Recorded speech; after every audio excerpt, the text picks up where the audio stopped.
In my last video, I went into detail about how forefoot striking may make you more economical during running because landing with a forefoot strike landing pattern during running may do a better job at enabling an intricate flow of elastic strain energy to be stored in greater amounts in the arch of the foot compared to running with a heel strike landing pattern in which heel striking during running may be somewhat of a disruptive force that may obstruct the arch of the foot from absorbing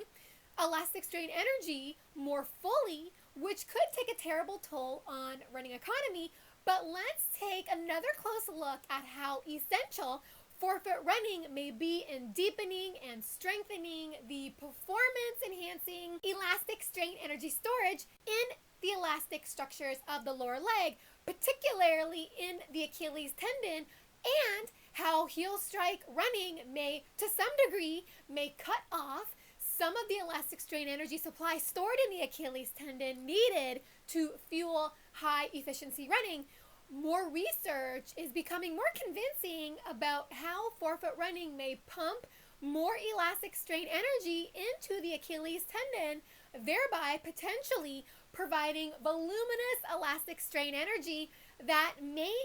spark sizable improvements in your endurance capacity. Research has found that the Achilles tendon can be more resourceful with energy during running when it's able to slacken and lengthen during certain points throughout certain phases of running gait, and foot strike pattern during running can fundamentally change the way the Achilles tendon stores and releases elastic strain energy. What we are learning is that in forefoot running, just before the front part of the foot strikes the ground, the forefoot points downward towards the ground to set up to land on the forefoot. Now that makes perfect sense that the forefoot would veer downward so that initial ground contact can be squarely made on the forefoot or the front part of the foot.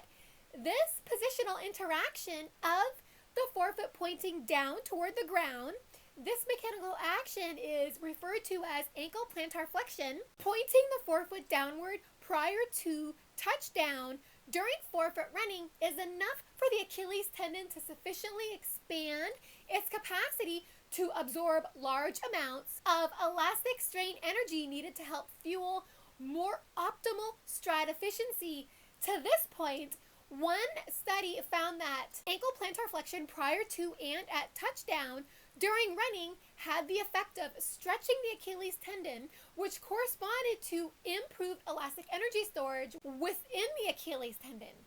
Furthermore, researchers have also observed that many forefoot strike runners slightly bend or slightly flex their knee joint prior to and at touchdown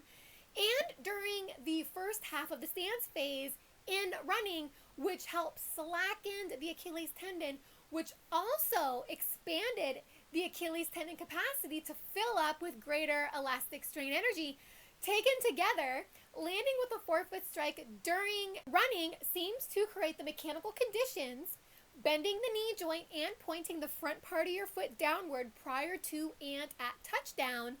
may collectively be a more effective and essential mechanical alignment that can be a prescription for providing more robust energy support in the form of elastic strain potential spring energy that can be a real endurance support system at its most basic level in forefoot strike running. So remember, key mechanical modifications you'll want to employ during forefoot running to effectively enable you to draw potential energy from the Achilles tendon is to orient your forefoot pointed downward while keeping both knees softly bent or flexed.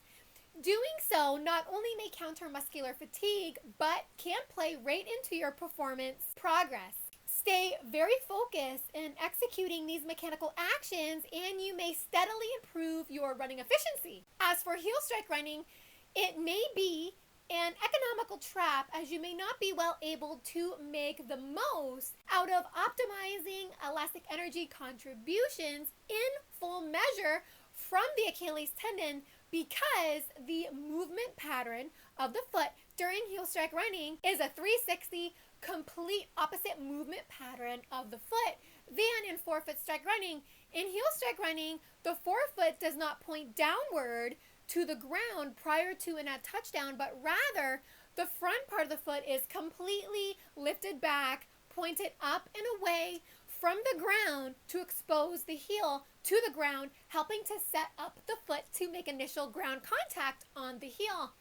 This mechanical action of the foot, i.e. forefoot lifting to allow heel strike, may counter the kind of stretching and expansion the Achilles tendon may need to be fully capable of channeling elastic strain potential energy to your stride. When you lift your forefoot back prior to touchdown during running, there may be less expanded or lengthening engagement of the Achilles tendon, which may interfere or limit its natural capacity to fill up with plentiful quantities of elastic strain spring energy, which may have a direct negative impact on running economy and may potentially add another cumbersome step to heel strike running. What I mean by that is, in my last video, which is linked down below in the description box, I spoke in depth about how you may get elastic energy shortage in the arch of the feet if you run with the heel strike landing pattern, because some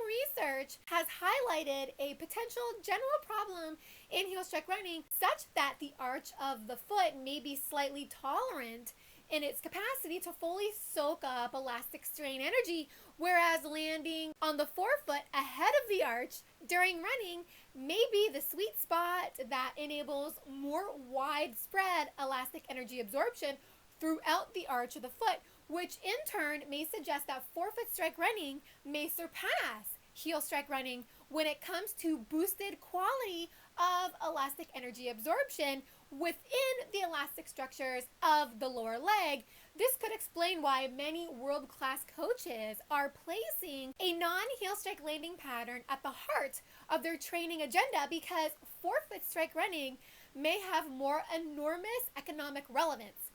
Overall, based on this kind of evidence, the mechanical components of forefoot running add up to an economical strength that seems to be more of a package deal when it comes to good running performance compared to that of heel strike running, on the basis that the lower leg may be well placed in forefoot strike running to provide more of a non-stop flow of energy that has been more optimally concentrated in the arch of the foot as well as the Achilles tendon. So if you are always struggling to try and keep up, update your running form, take more into account of landing on your forefoot while slightly pointing it downward toward the ground prior to and at touchdown, and also make sure that both of your knees are softly bent and flexed, which collectively may help elevate the role of the Achilles tendon in rebalancing your stride efficiency, which may also help reduce a lot of the muscular effort